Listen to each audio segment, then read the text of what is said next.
Okay, I'm back. You tired of me yet? This last section is focused on actualization. We did some gratitude initially, then we focused on visualization, and now I want you to focus on how you can actually move forward towards action. Before that, I want to remind you again with some key wellness tips. Make sure that you take a moment to move, stretch, stand up, walk around, do a goofy dance. Make sure that you nourish your body somehow and take a moment to reflect. And this next quote is a self-reflection I want to provide to you about something I realized as I started working on my goals and my actions. And essentially, it is about becoming your best self. And I realized becoming your best self is a process, not a destination. So when you go out and set these goals, when you go out and visualize what you want to do in the world, you're going to be very results oriented, which is incredible. Results matter. But what matters even more is the process. Making sure that you enjoy the process, making sure it's a process you are proud of, that you're doing it in a way that you can look back on and say, I am extremely happy and proud of myself with how I did this work. So focus on the process and remember that as you are actualizing your dreams and commitments. So to do that, I want to leave you with some questions to think about. The first one is, what is one action you can take today that will be the most impactful in pushing your work forward? Is this something personal, like taking care of your health? Is it reaching out to one of the topic experts or mentors that you connected with? Or is it just setting up time to think? Think about that, reflect on it. And a final closing quote I want to leave you with is from a civil rights leader that I was very lucky to have during my graduation. John Lewis said, "Do not get lost in a sea of despair. Be hopeful, be optimistic. Our struggle is not the struggle of a day, a week, a month, or a year. It is the struggle of a lifetime. Never, ever be afraid to make some good noise and get in some good trouble." Thank you, and I'll see you again soon.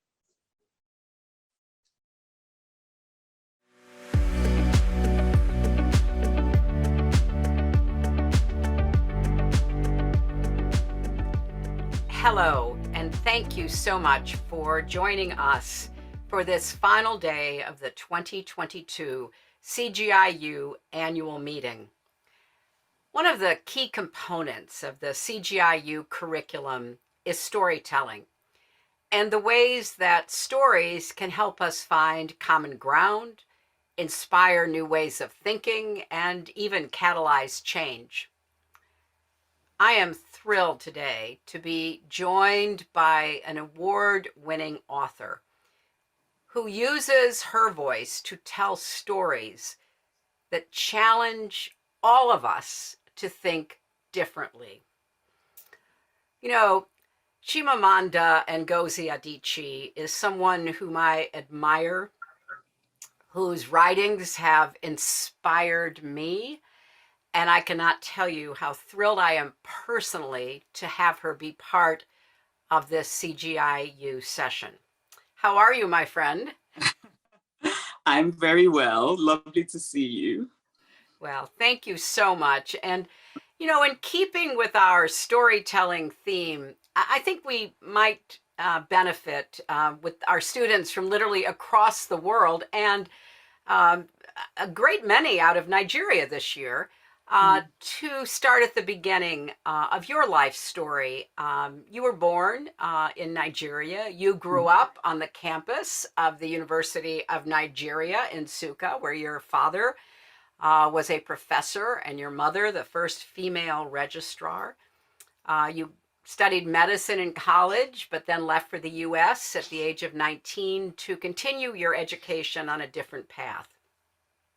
How did your early experiences in life shape your storytelling and your decision to become really a storyteller?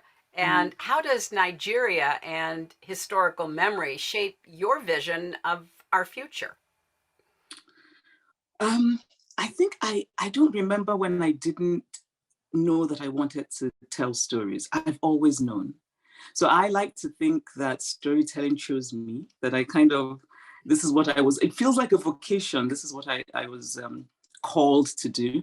But I do think that what I have done is to put hard work into it and to put effort into it, because I don't think that talent alone is enough. I think that talent is kind of a starting point, and then you make the decision to work on it. So I was an early reader, and I had a very happy childhood. I like to say that everything I know, I learned in the primary school in Nsukka, because I think after that, my brain just stopped functioning. But, but I read a lot of, the books that I read as a child were mostly books about people in England, some in the US, but mostly British children's books, because that was what was available. And so as I really thought that books were things that had only them. So when I started to write, writing when I was maybe 6, I remember actually the first little book I wrote, and my mother kept it for so long, but it had white characters in it because that's what I read. Mm-hmm. And it took a while actually before I started writing about people who looked like me, because it took a while before I started reading about people who looked like me. And I think it's why I feel so strongly about how important it is for us that the stories we consume have a wide range of, you know, that we just, I think it's so important for all of us to read widely, to read about people who are like us, because I think that's important, but also to read about people who are not like us. Mm-hmm. And so my childhood was one in which, you know, there was my happy sort of life at home, eating mangoes. And then there was the life of my imagination, which was the life of books, where people ate apples and played in the snow. And somehow I managed both. Right? That is such a great image. I just could see this little girl, maybe with a mango in one hand and a book in the other, reading about apples and snow. Yeah. But that really encapsulates it, I think, for all of the CGI students who are watching, is read widely, but read both what is already familiar and that which is not. Yeah, I think it's, and for many reasons, right? I think for people who want to write, you need to see what has been done. I like to sort of half jokingly say that writing is like being a carpenter. If you want to make a chair, it's important to see the chairs that other carpenters have made and to figure out what you like about the chairs and what you don't like. Mm-hmm. But I think even more, I guess, emotionally and mentally, it's really important to see oneself reflected in literature, because it makes you believe that your story is worthy. And I remember the 2 books that actually changed things for me. One was a novel called The African Child by Kamara Laye, and the other was Chinua Achebe's Arrow of God. And both of them were kind of set in an Africa of the past. So it was kind of exotic even to me, but also it felt like my story because they were also very familiar to me. They felt like my grandfather and my great grandfather. And it made me kind of take ownership of who I am. It made me feel that, you know what, mangoes are okay in a story, you know. Exactly.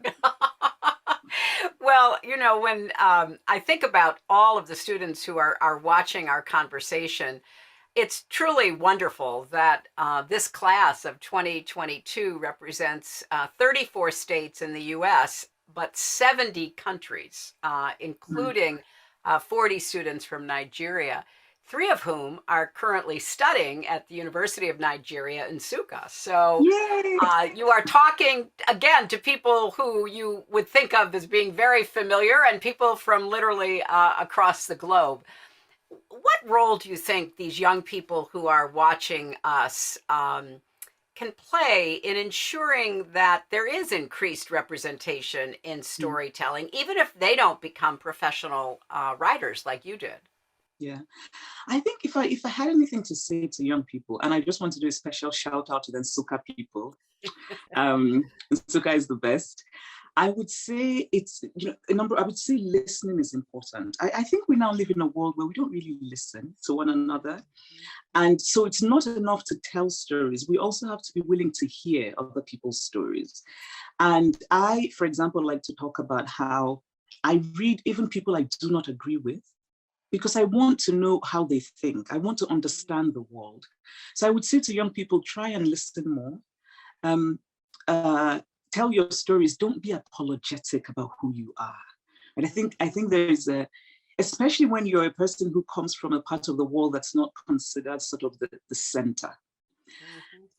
Or even in the US, when you come from the part of the US that isn't considered the center, you can sometimes feel that your story isn't as worthy, or that you have to apologize or over-explain. And I would say to young people, you know what, own your story. Don't apologize. Tell it honestly. And I would also say, do not think about your family when you're writing. Do not think about your parents or your siblings, because you're going to censor yourself. Right? You're going to lie because you're going to think, daddy probably won't like this, or my uncle won't like that. Don't worry about all of that. I think it's important to tell the story honestly. And I think people recognize honesty in a story. And that's how we start to get to know one another. And I know, for example, that when I was growing up, I read The Russians, loved them. I think maybe my favorite, I'm not sure, between Chekhov and Gogol, who I loved more. But I could not pronounce the names of the characters. I could not pronounce any of it, right? But I still got it. I understood the story. I was invested emotionally.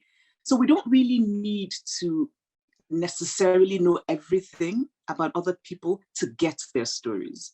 When we think about immigrants, for example, I remember having a conversation with somebody who said, oh, why would parents put their children at risk, sending them over the border? And I thought, you know, if you read their stories, if you listen to their stories, it would become a different thing. It would become the story of a parent making an act of love, wanting a child to have more, right? But we need to actually be able to hear one another.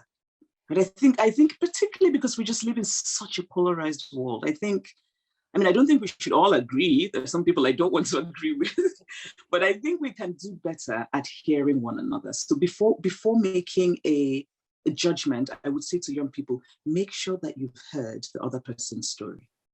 Oh, that is so important for all of us, not only young people, because True. we do need to do more listening and being respectful, even if we don't agree with one another. I think that's incredibly important. I know that you've led creative writing workshops, both in the US and back in Nigeria. And, you've talked about, and you just alluded to it, that you can see how eager people are to tell their stories. And yet at the same time, what you just said was so important. I mean, you don't censor yourself. Find out what you actually think. I mean, I'm certainly aware that sometimes, when you're writing, you actually learn what you're thinking, which is a strange kind of phenomenon. Yes. What are some of the tips and advice that you would give to students who do want to write? Maybe it's just for themselves or for a small circle, or maybe more publicly to become a published author, as to how you actually do the work. At the very beginning, you rightly said, look, talent is not the whole story. I mean, that is a very small part of it. It takes a lot of hard work to put those words on the page, to meet deadlines, to be authentic in your writing style and voice. Do you have any thoughts that in a way you could bring from your creative writing workshops to share with these students? Yes, and I think I would also say that even if you don't want to become a professional writer, I think the ability to write well is something that will serve you, whatever it is that you decide to do, because I think communication is so important. And maybe the first thing I would say is kind of obvious, which is read. Like, I just think people need to read more. So I would say reduce your time on social media and read a bit more. So, sort of take out 1 hour from your Instagram and Twitter time and read.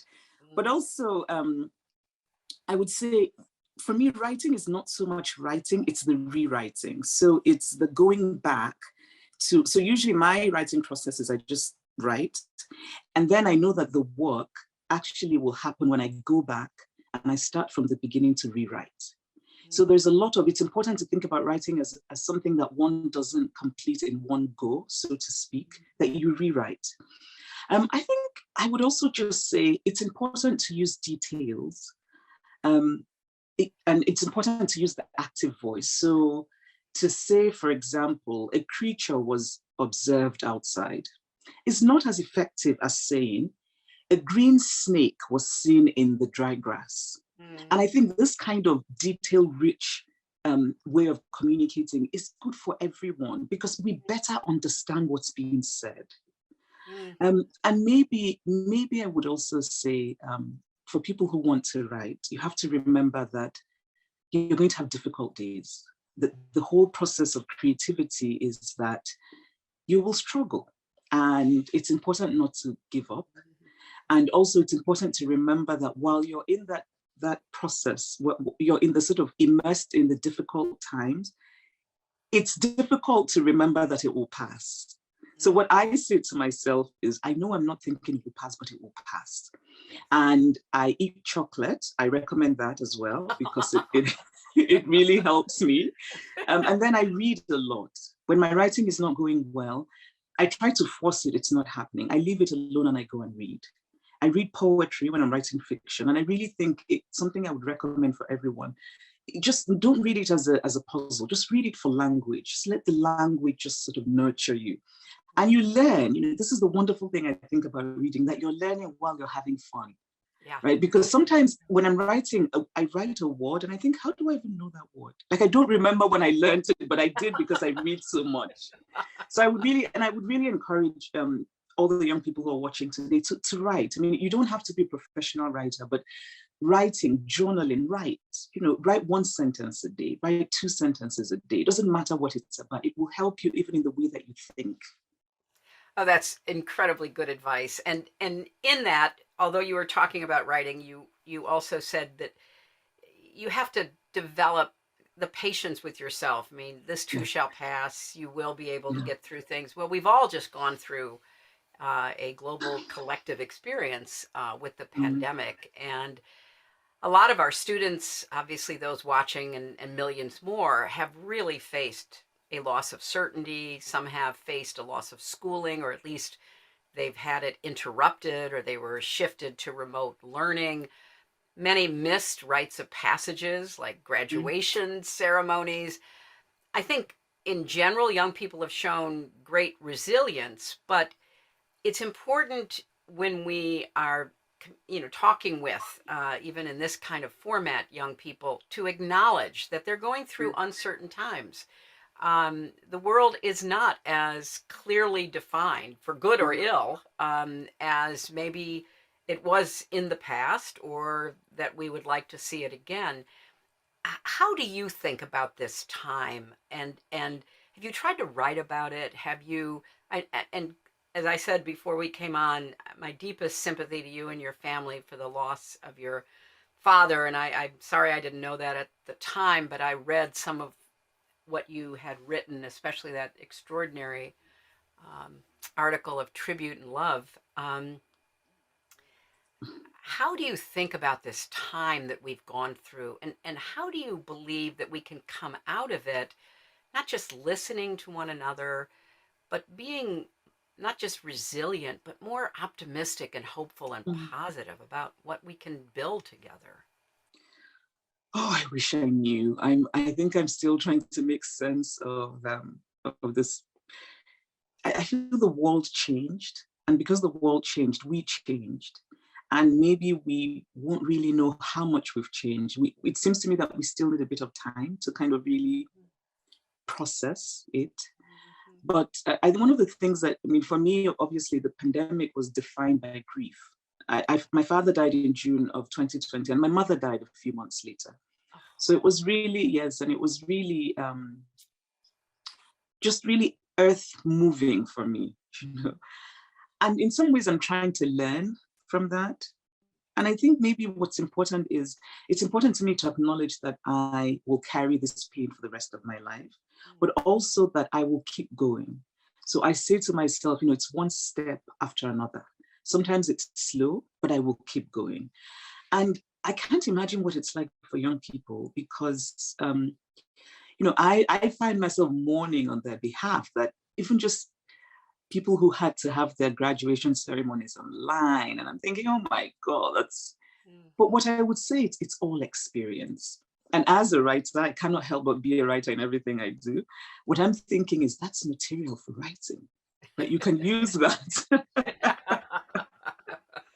I mean, it's outside of the norm, and there's nothing more interesting in fiction than writing things that are unusual. So you can use that as material.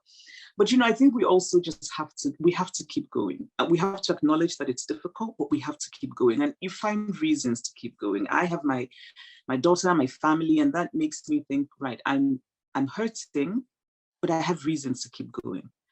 I think sometimes faith can do it for people. Sometimes it's good to find something to believe in. Religious faith in human goodness, just thinking that things are terrible, but fundamentally, I believe in human goodness. Faith in storytelling, and just believing in something, faith in the idea that we will not, in fact, destroy our planet. I mean, things like that, right? I would recommend, I think faith is a good way to just to propel us to keep going. I could not agree more. I think keeping going, getting back up when life deals you blows, like the loss of your parents, and every one of us, every student watching, and certainly everyone who has lived long enough has those griefs and disappointments and tragedies that we all have to come somehow to grips with if we are going to be able to keep going. Yeah. Well, I want to give you the last word on this. Is there some other message that you would like young people to hear from you? Someone who makes an effort to understand your experiences, to not just explain them, but to really mine them for meaning and purpose that you then put out into the world. And I personally have to thank you for your extraordinary work about women and about feminism and about the need for not just women, but all human beings to recognize our inherent dignity and rights, no matter who we are. So last word to you, my friend. I love that you use that word meaning, because I think about it a lot. I think of myself as a storyteller. I want to stay true to my storytelling, but I'm also a citizen of the world. And I really do care very much about questions of justice. And I think if there's anything to say about the way that I kind of see myself occupying space in the world, it's that I do not set out to provoke, because I think that is empty. I think it's morally bankrupt to just set out to provoke people. But at the same time, I will not silence myself because I fear provoking people.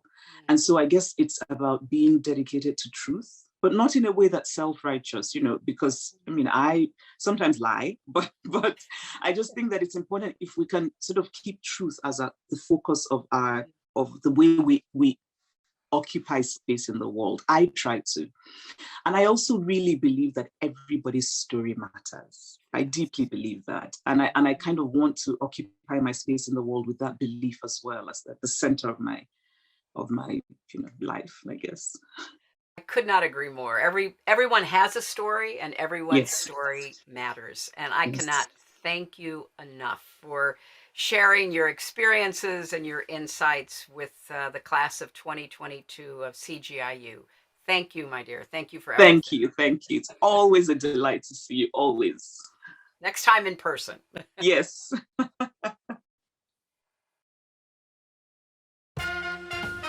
Hello, my name is Daniela Montalvo Tinajero.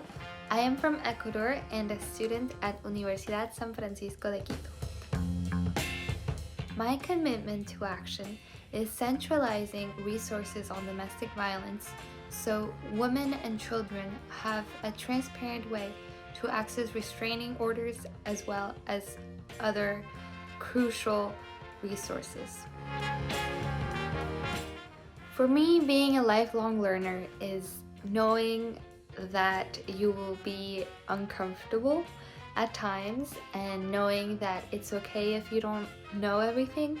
So finding comfort in that discomfort is important, because that is how you get to grow and you get to advance as a person.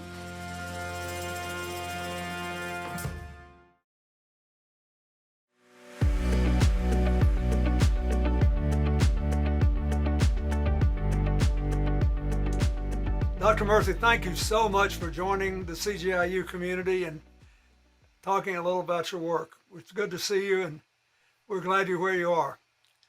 Well, thank you. Good to see you again, Mr. President, and so glad to be back at CGIU. Every day I look at the charts showing how we're doing with COVID, and at least temporarily, the numbers are down quite a bit. The daily deaths are down quite a bit. The hospitalization's down. In the long period when we were in and out and in and out, it's obvious that many people learned how to be resilient and find meaning and purpose and earning capacity during this period, and others were totally disoriented. And I thought we'd start by, what's your take on where we are now, particularly among young people? How disorienting has this period been for them? How much is the challenge of mental health stability and the ability to concentrate, plan, and execute their lives still a big deal? Well, Mr. President, I'm glad you asked, because I do think that the toll on our mental health from this pandemic has been one of the great unseen costs of COVID-19. And it's a cost that we will continue to deal with for many months and potentially years, particularly if we don't recognize how great the need is and take steps to address it. I think, look, I think young people in our country are incredible. They're resilient. They have been incredibly innovative during the pandemic and have come up with and built initiatives, not only to support themselves and their families, but each other.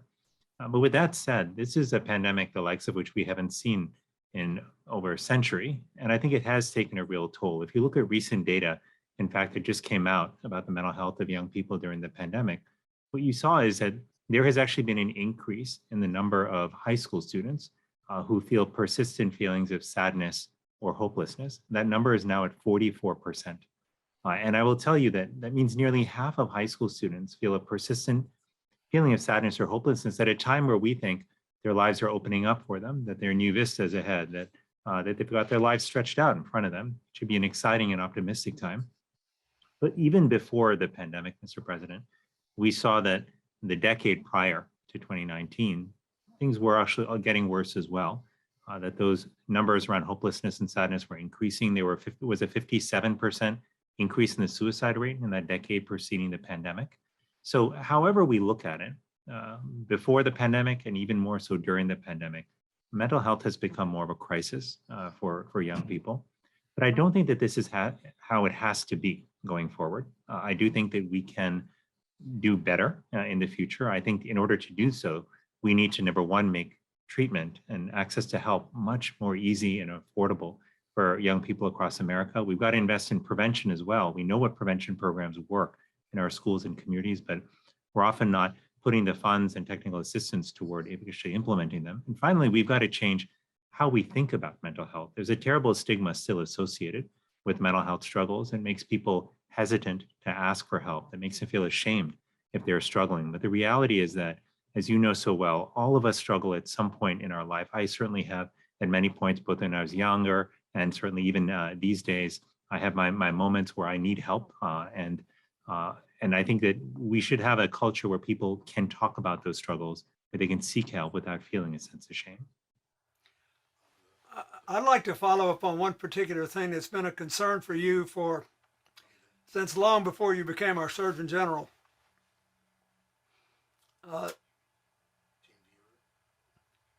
You, and from a very different perspective, the great sociologist Robert Putnam, were the first people who ever identified loneliness as a great social malady for us because it was affecting so many people in different ways.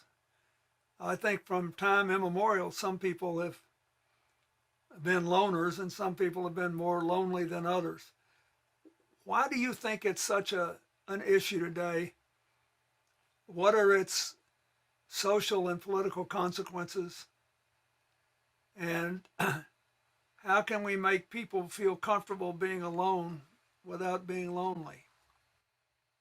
It's such an important and timely question. I think during the pandemic, many people came to appreciate just how essential our human connections are for our happiness and well-being.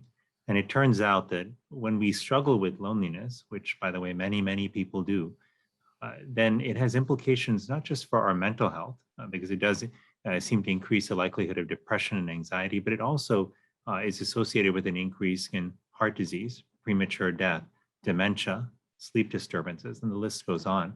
So loneliness has powerful implications for our health. Part of the reason I believe we are struggling with such a high level of loneliness in society is, I think it has to do with several things. I think one is over time, I think as the pace of life has gotten busier and busier, we've actually developed work-centered lives instead of people-centered lives. We move for jobs. We move, I think, less often for people. And what gets crowded out in days that are busy are often time spent with family and friends. But I also think that there's more to it than that. I think the technology has been a double-edged sword here. And I think while it has helped in some ways connect us with people and stay in touch with old friends, I think it's also led a number of people to feel more lonely. In fact, when you look at surveys that are done with young people in particular about their use of social media, there's a large portion who actually say that their use of social media makes them feel more alone and makes them actually feel worse about themselves. Because as one friend of mine once put it, the experience of being on social media is the experience of comparing your average days with other people's best days. And it always seems like somehow you're coming out short because people are always posting pictures of their vacations, their new jobs, the great things that their kids are doing. And it's often easy for people to feel like they're left behind. But finally, I think as we think about coming through this, we have to recognize the consequences for this are not only to our health, but when we have a society where the social fabric is not strong, that impacts our ability to come together during difficult times. You think about COVID. In the time of COVID, we did come together as a country in the beginning. When COVID persisted, we fragmented, we splintered, and that hurt us in terms of our ability to move forward as one country. I think about all the other challenges that are at our doorstep: climate change, racial inequality, economic inequality, and many of the other challenges that require us to work together. And I worry that if we do not have stronger connections between us, if we do not have strong connections between families in neighborhoods, between Americans across our great nation, that we will splinter in the face of adversity, and we can't afford that. When Robert Putnam wrote his famous book, Bowling Alone, he basically chronicled, in the United States at least, the progress toward greater loneliness, and including obviously spending more time staring at your screen, which thank you very much that so many people are doing right now. But he said that to build a coherent, supportive society, you needed a lot of social capital, which he defined as rules, networks, and trust. And he said it begins with networks. You establish trust with people when you're in a networking relationship, and then you have to have rules to make all of it work together. And he used the metaphor of bowling alone. He said it used to be, and I found this myself, when I was a young man, a boy really, I was in 2 different bowling leagues. Everybody bowled in leagues. Nobody bowled alone.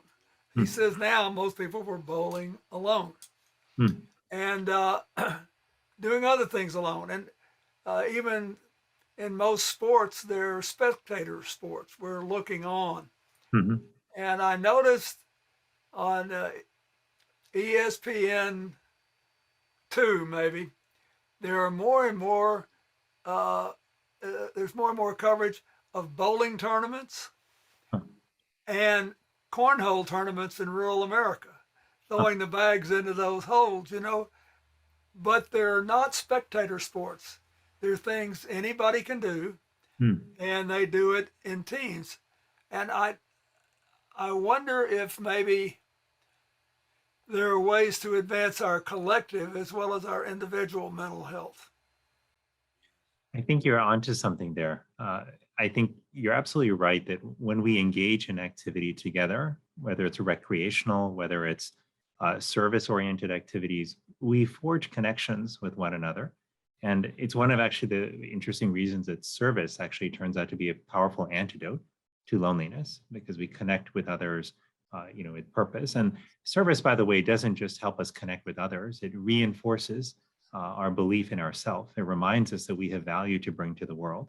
And that is so important because when we are lonely, especially for a long period of time, it can erode our sense of self.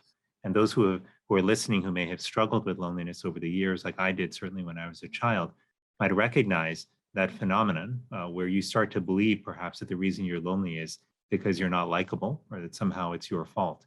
And so service is powerful because it can reinforce our belief in ourselves while strengthening our connection with other people. But it's absolutely the case that we need to engage differently with others, and we need to do that systematically if we truly want to strengthen the social fabric of America. There are three types of connections, if you will, that all people need in their life. There are intimate connections, the kind of connections you have with a spouse or a best friend, somebody who knows you really well, with whom you can truly be yourself. They're what are called relational connections. Those are the good friends you have that you might have over for a barbecue or for dinner, maybe once a month or a couple of times a quarter. And then there are community connections. These might be people you don't necessarily see every day or every month, but you might be part of a service group or a social group together. And we need all three of these types of connections in our life. And if you understand that, then it becomes clear why some people will feel really lonely in their life, even though they're in a fulfilling marriage. But if the spouse might feel like, oh my gosh, it's my fault, because why would they be lonely if they were happy in their marriage? Well, it's because they may have intimate connections in their life, but we also need these relational and community connections. That's fascinating. How does all this affect the precondition of preserving our democracy, at least I believe the precondition, which is reveling in our differences, but grounded in the conviction that our common humanity matters more. I used to have arguments like this in the dark ages of the 1990s with Newt Gingrich and his group, when he'd say in disbelief, he said to my chief of staff, the president actually believes we should live under the same set of rules, doesn't he? And he said, yes, well, we think that's what being American's all about. He said, I don't believe that.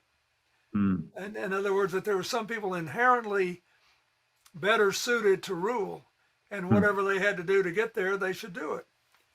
And I used to have arguments when I was a young governor with people who would otherwise vote with me on everything. When I would try to liberalize voting laws, this is, 30-something years ago, they would say, oh, we don't want to do that. One guy actually said, I think it should be harder to vote. I said, why? He said, you get a better class of voters.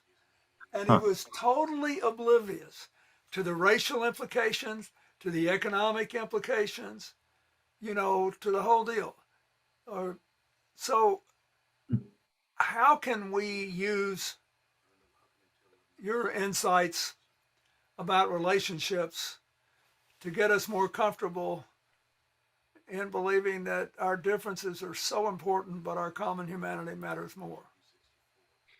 Well, it's such an important question you're asking, and I do believe it's at the heart of protecting our democracy and preserving society, because I think the difference between 330 million people who happen to live in the same place and a true community is that people recognize their shared destiny, their common humanity, and they make a commitment to one another, to look out for one another, to recognize that the common good sometimes requires shared sacrifice, but it's worth it in the end because we go farther when we are together. And it is that idea, that philosophy that requires, I think, a rekindling in America right now. And I think that young people are perfectly positioned to do this. They have the perspective, they have the courage to call for and then to pursue big change. I think there's a reason why major change and reawakenings in society have always been led by our younger generations. And I think it will have to be this time as well. But I think that if it comes for me down to a fundamental question of, are we committed to living a people-centered life and building a people-centered society? I would argue that right now, for many of us, and I would include myself in this box, for much of my life, that we probably didn't lead people-centered lives. We probably led work-centered lives, or there was something else that drove us in terms of where we allocated our time, our effort, and our energy. And I think if we can find a silver lining in COVID, it's that it has given more people reason to pause and to ask the question, what kind of life do I truly want to live? And as I've traveled around the country and spoken about this moment, but in particular about social connection and community, I find, Mr. President, a greater interest and resonance that people have with this subject of rebuilding our connections than I've seen at any other point during my service in government. And I think it's in part because of COVID. I think it's in part because of the pain people are feeling in their lives and the disconnection. But I don't think that this window of opportunity to forge a different path will remain open forever. My worry is that if we don't seize this moment to envision and pursue a more people-centered society, that people will slowly slip back to the 2019 mindset, where we accepted all the advantages, but also shortcomings of that time. And I don't think we can afford to do that. So I think it starts with the decisions we make in our own life. How are we spending our time, effort, and energy? Are we prioritizing people? Are we putting time aside for the folks that we love in our life? Are we choosing to serve in our community, recognizing that that is how we reflect and prioritize our common humanity? And that's ultimately, I think, this movement to build a people-centered society ultimately has to begin. It's this is maybe, I hope, along toward the end point of a cycle in our history, which started with something good, which is that it hasn't been all that long in human history when most people alive had absolutely no choice in what they did with their waking hours. They did what they had to do to live, but they worked to live, not the other way around. Then when more and more people got choices, people like you and me got to go to fancy schools and get big degrees, and we had lots of choices. But if we weren't careful, we were living only to work. And when you do that, it builds loneliness, alienation.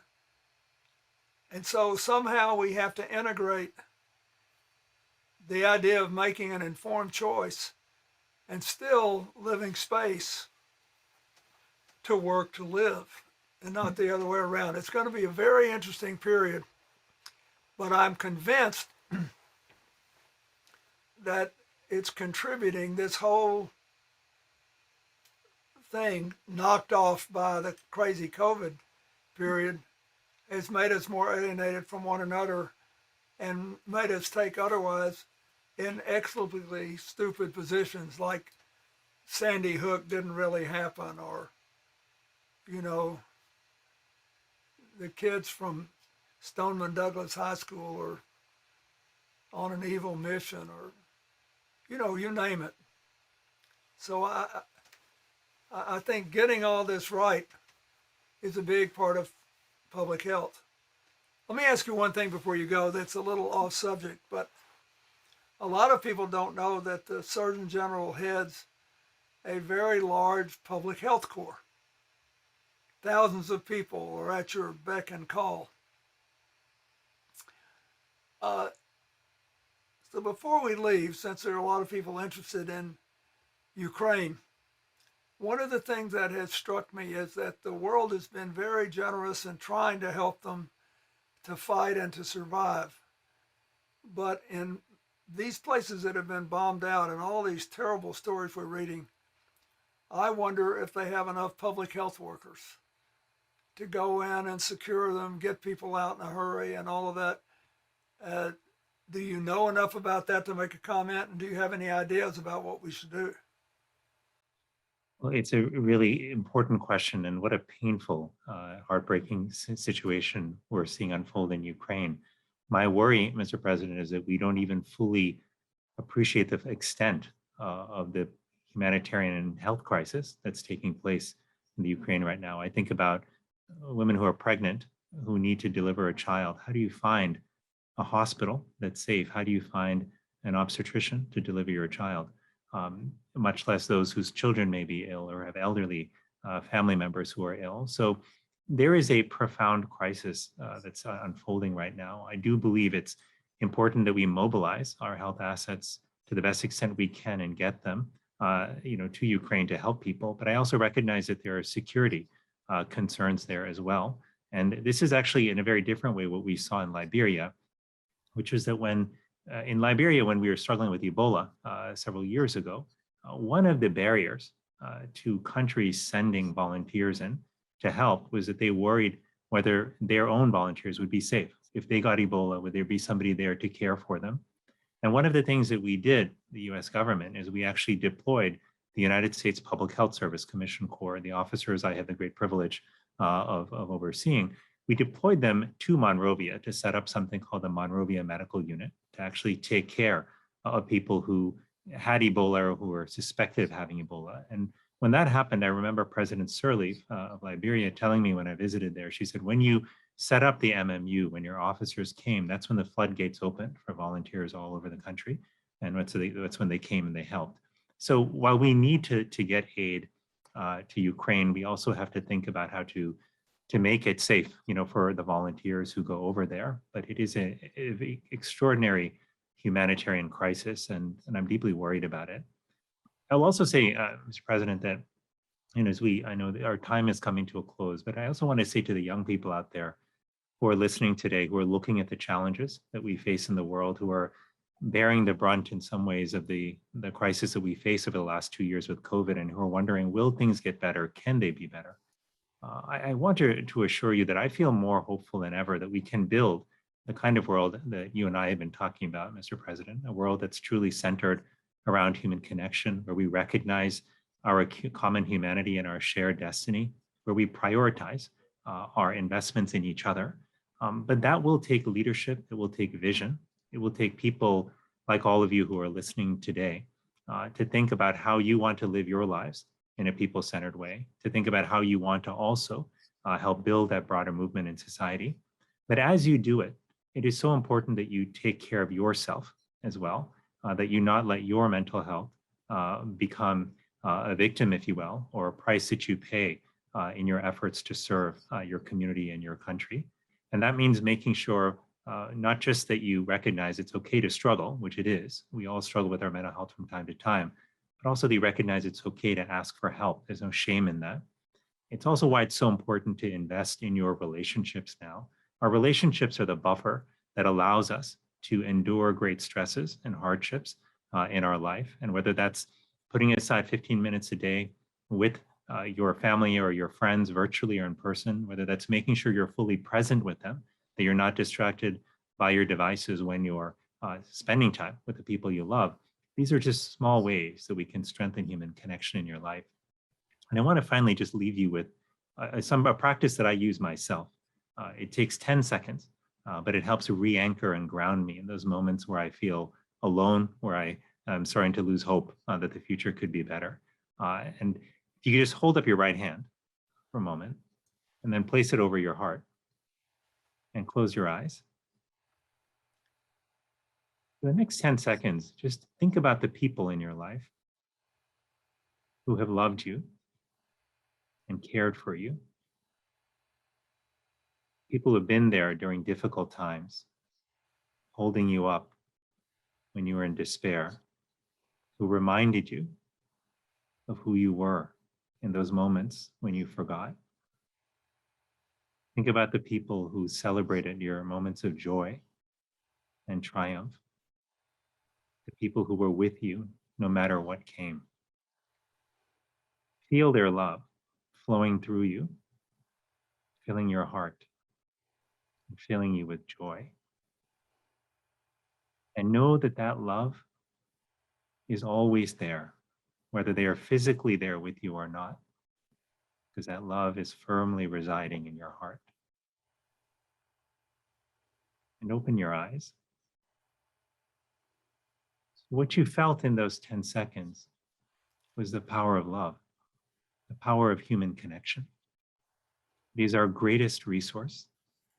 As a doctor who's written many prescriptions over the years for many powerful medications, I will tell you there is no medicine, no source of healing more powerful than love. And our relationships are the vehicle through which we experience that love.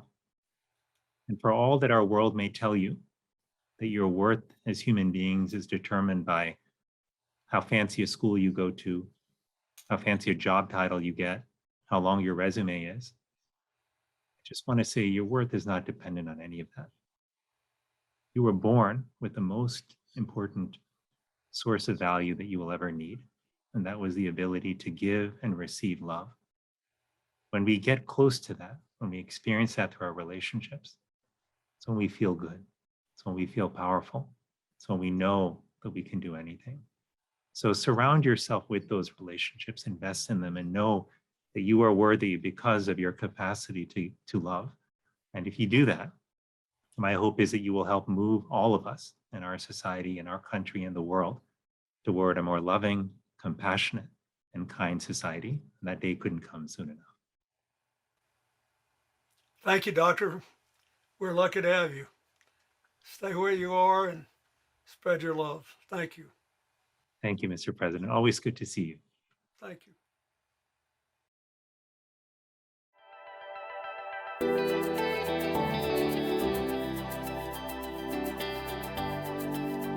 Thanks again for joining us for CGIU's 2022 annual meeting.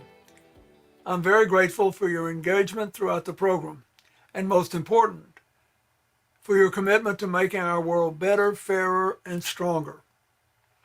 I'm excited now to share some news about 3 of the competitions that have been taking place in conjunction with our meeting. First, CGIU is proud to have partners with Verizon, VentureWell, UNCF, in the HBCU Founders Initiative in the 2nd annual Verizon Forward for Good Challenge, which asks undergraduates and graduate students, as well as CGIU alumni, to use leading-edge technology to advance equity within the United States. We're thrilled to announce that 12 finalist teams, comprised of 27 CGI students and alumni, will receive approximately $20,000 per team in seed money to bring their solutions to life, as well as in-depth entrepreneurial training with our partner VentureWell. These teams represent more than 20 colleges and universities across 13 states. From an app that trains healthcare providers in cultural responsiveness to a virtual reality language learning application that will support ESL students. A very special thank you to Verizon, our presenting partner of this event, for its work to build, diversify, and support the community of student entrepreneurs and innovators. Next, I'd like to highlight and congratulate the winning team of the IBM Education Innovation Case Competition. Last fall, CGIU and IBM partnered to support more than 1,700 students in designing innovative technology solutions to address barriers to accessing quality, equitable education. The winning team, Simulate Interactive Teaching, proposed an e-learning mobile app that allows students to access online lectures in extremely limited internet settings, opening up remote learning for the masses. In addition to receiving $20,000, distributed by David Clark Cause, this team has been accepted to CGIU's year-round program, where we'll continue to support their social impact project development. So congratulations to the members of Simulative Interactive Teaching on this great achievement.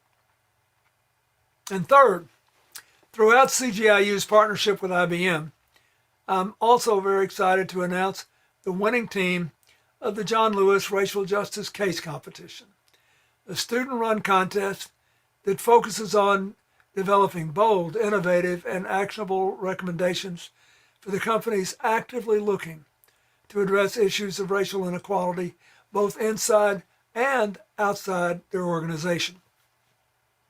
Team Javelin from Yale focused their recommendations on developing a racial justice hub in Atlanta that will seek to increase Black representation in the tech industry and workforce.